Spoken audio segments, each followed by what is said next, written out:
Bismillahirrahmanirrahim. Assalamualaikum warahmatullahi wabarakatuh. Saya Muhammad Safwan bin Aminuddin. Saya akan membentangkan untuk tugasan 2 tajuk teori planning yang dipilih, iaitu bertajuk advocacy planning.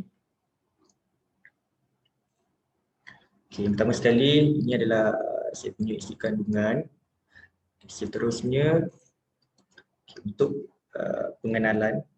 Untuk pengenalan teori advocacy planning ini, teori advocacy planning ini mula diperkenalkan dan dirumuskan falsafah dan konsep ideologinya oleh Paul Davidoff pada sekitar tahun 1960-an.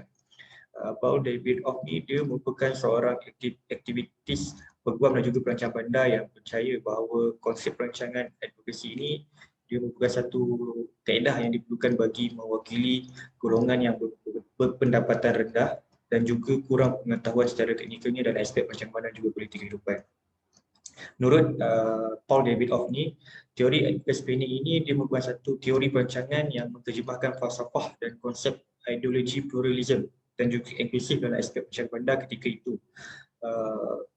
Menurut Paul Davidoff juga, dia menekankan bahawa untuk melaksanakan teori advocacy planning ini, seseorang perancang bandar itu perlu mempunyai disiplin, sikap, etika dan juga peranan dalam usaha untuk mewakili setiap genap lapisan kumpulan masyarakat, khususnya kumpulan masyarakat yang tak ada pengetahuan teknik perancangan dan juga golongan yang kurang berkemampuan dalam usaha untuk mendapatkan saluran bantuan guaman, khusus dalam isu-isu untuk menyuarakan pandangan dan juga pendapat untuk pembangunan yang dilaksanakan oleh pihak kerajaan dan juga pihak berkuasa.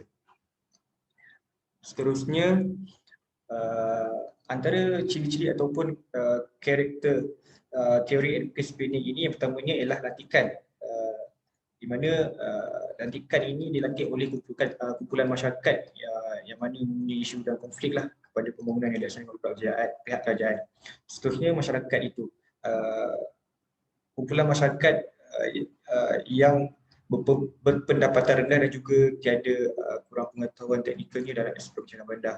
Dan seterusnya, bantuan guaman, di mana bantuan guaman itu perlulah secara mempunyai tauliah dan juga berlandaskan undang-undang yang sah dan terpakai.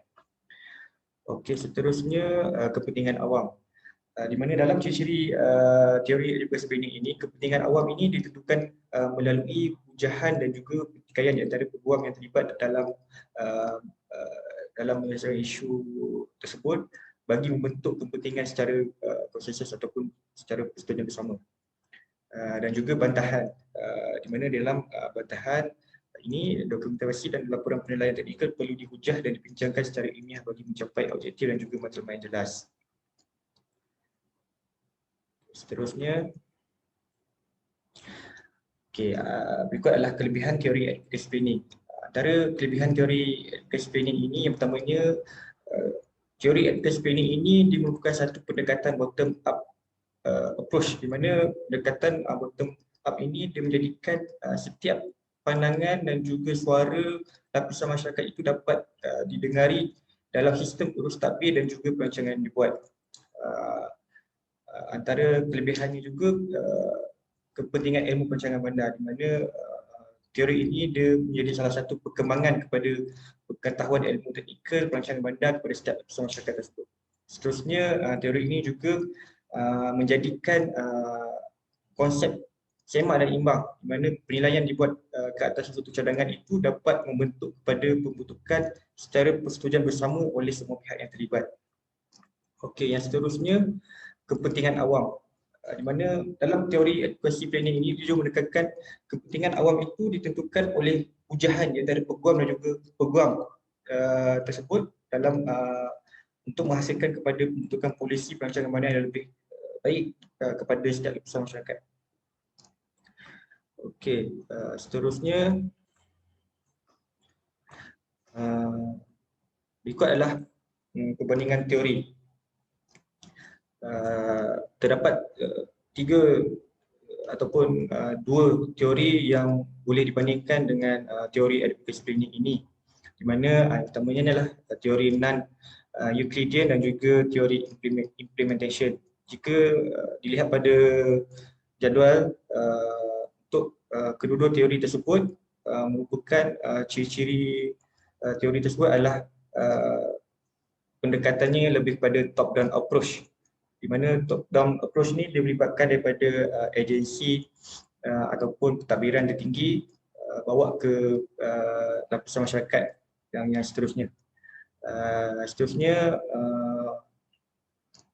Dalam advocacy planning ini antara pelibatan dan pelaksana yang terlibat adalah ahli politik, pihak berkepentingan, ahli teknikal dan juga profesionalism dan juga peguam.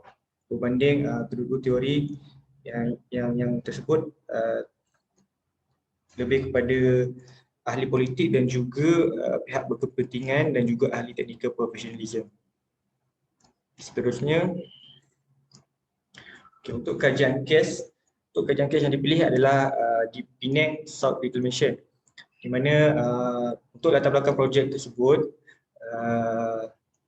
projek ini adalah merupakan satu cadangan daripada Kerajaan Negeri Pulau Pinang untuk menjalankan projek penampakan laut di bahagian selatan Pulau Pinang yang bakal mewujudkan 3 buah pulau buatan manusia.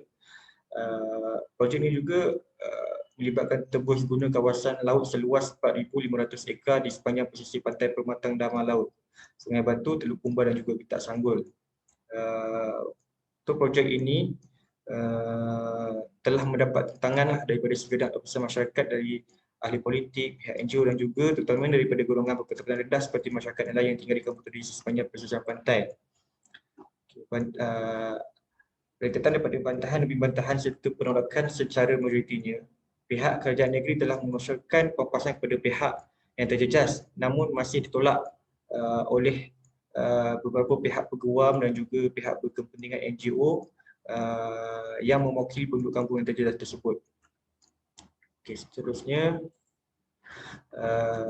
apa yang boleh dilihat daripada kajian kes ini, antara pendekatan konsep teori advocacy planning dalam kajian kes untuk projek Penang South Reclamation ni, yang pertamanya dia melibatkan daripada cadangan kerajaan negeri, di mana cadangan kerajaan negeri itu tidak mengambil kira penilaian ke atas impak sosial penduduk kampung tradisi nelayan dan juga alam sekitar, tapi kerajaan negeri hanya memfokuskan kepada impak peningkatan aspek sosioekonomi sahaja.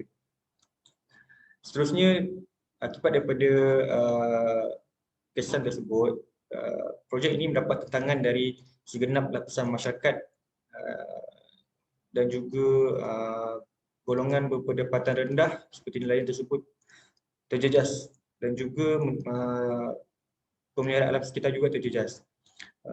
Seterusnya, setelah projek ini mendapat tentangan dan juga bantahan, projek ini telah melalui jawatankuasa MPFN, di mana satu penilaian telah dibuat keputusan dan juga telah dikeluarkan syarat-syarat pematuhan sekiranya pelaksanaan projek ini ingin diteruskan.